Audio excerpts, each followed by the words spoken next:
Bonjour, aujourd'hui dans cette vidéo, je vais vous faire la présentation de la X. A tout de suite. Alors voici la X. Donc c'est une AX Mutine de 1992.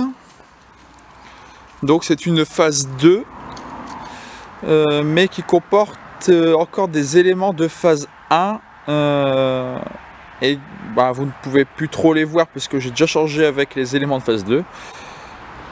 Donc c'est un 1 litre 45 chevaux, moteur avec un carbu, 4 vitesses. Donc vous vous doutez bien que c'est pas un foudre de guerre, mais bon, ça roule.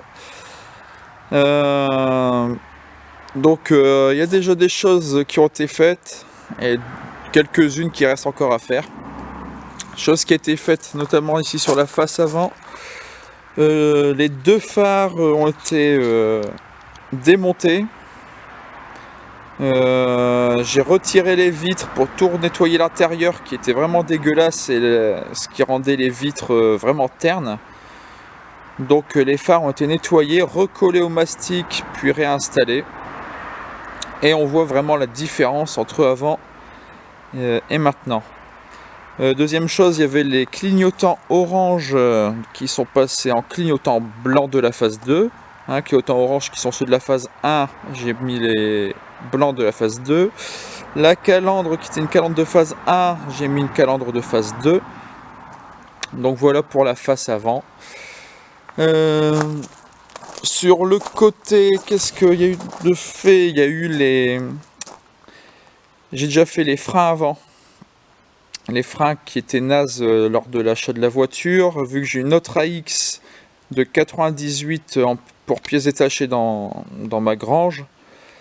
J'ai récupéré les freins de l'autre pour mettre sur celle-ci. Ainsi que les 4 roues car les pneus sont en bon état.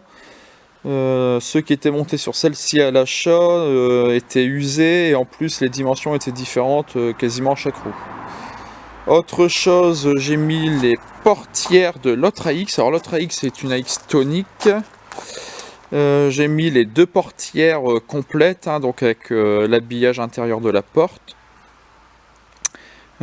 Pourquoi? Parce que les habillages intérieurs d'origine étaient plus plastique que tissu, et puis les portes étaient plus abîmées que celle-ci, donc j'ai décidé de remettre les portes complètes de l'autre AX.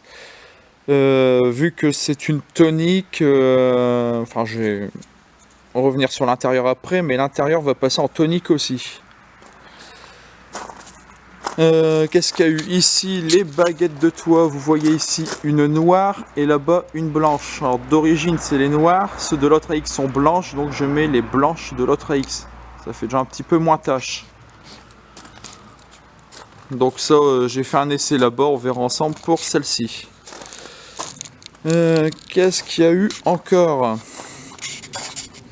Au niveau de l'arrière, les deux feux ont été changés, c'est les feux de la phase 2. Alors déjà ils sont un petit peu plus jolis. La différence se fait notamment au niveau de l'anti-brouillard. Ici, l'anti-brouillard c'est ici, qui est là est rouge et que sur la phase 1 il est complètement blanc.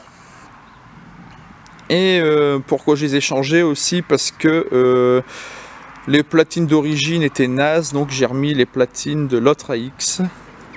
Ça faisait des courts-circuits, tout ça, c'était un peu merdier. Voilà.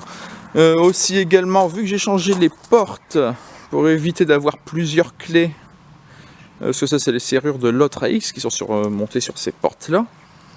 Pour éviter d'avoir 50 clés, j'ai changé aussi la serrure du coffre. Donc la serrure du coffre vient de l'autre AX et fonctionne avec la même clé des portes. Ainsi que celle du Neyman. Le Neyman vient de l'autre AX. Qu'est-ce qui a encore été fait? Bon voilà, au niveau extérieur on a fait le tour je pense. Après niveau échappement, l'échappement est quasiment neuf, acheté comme ça, était déjà monté sur la voiture, quasiment neuf, mais Ça doit être un échappement adaptable, ce qui fait que j'ai du mal à bien le fixer. La voiture doit bientôt partir chez le mécano pour le réglage du carbu. Je lui ai demandé qu'il regarde à ça parce qu'il pourra la mettre sur pont. Il sera plus à l'aise que moi par terre pour faire bien remettre le pot d'échappement, quoi. Voilà, niveau extérieur, je pense que c'est tout. Alors sinon j'avais aussi des fuites d'eau, des entrées d'eau. Mais ça je vous le montre dans une autre vidéo. C'est une des raisons pour laquelle il y a une baguette noire et une baguette blanche, que je n'ai pas encore changé les deux. Et donc ça je vous le montre dans une vidéo. Côté intérieur, donc on voit l'intérieur des portes d'AX-Tonic. Je vais faire une petite mise au point. À l'intérieur des portes d'AX-Tonic.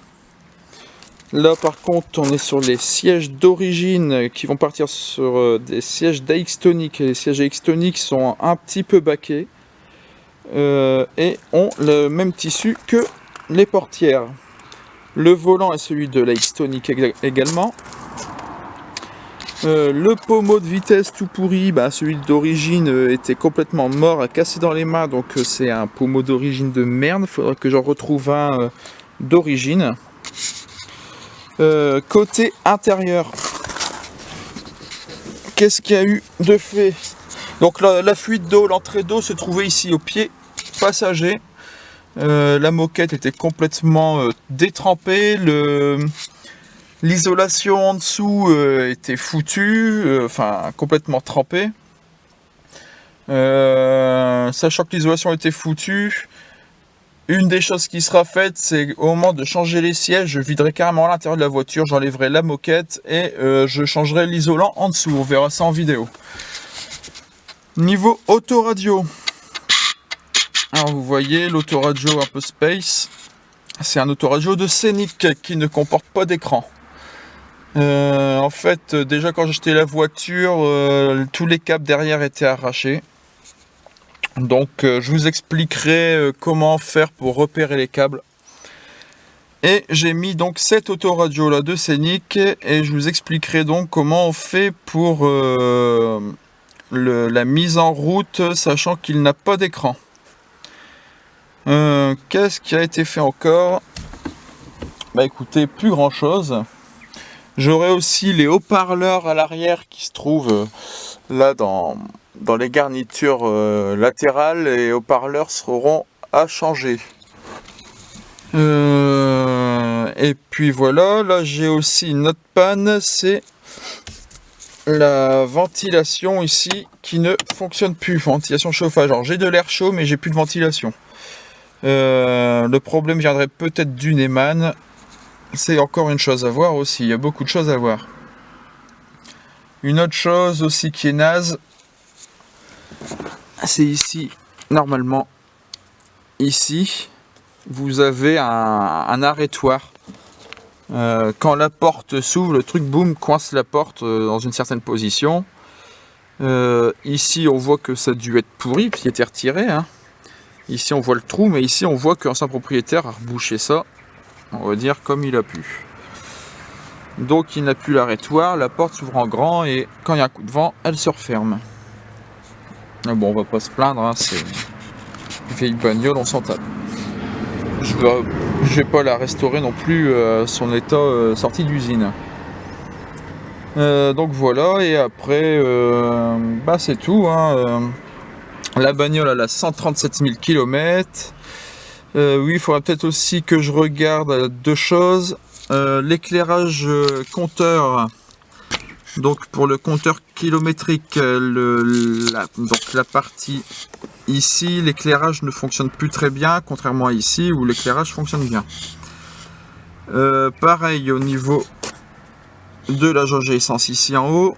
La jauge à essence, elle a tendance à vibrer comme ça quand on roule. Donc je pense que ça vient de la jauge qui est dans le réservoir. Je verrai ça aussi. Dernière chose, pour le compteur journalier, j'appuie, il se remet plus à 0. Donc ça, je regarderai le jour que j'ai montré le compteur pour changer les ampoules qui sont derrière. Donc j'espère que cette vidéo vous aura plu, et je vous invite à me retrouver dans mes autres vidéos, donc des vidéos qui seront sur les réparations et améliorations donc de la Jeep et de la X. Sur ce, bonne journée, bye.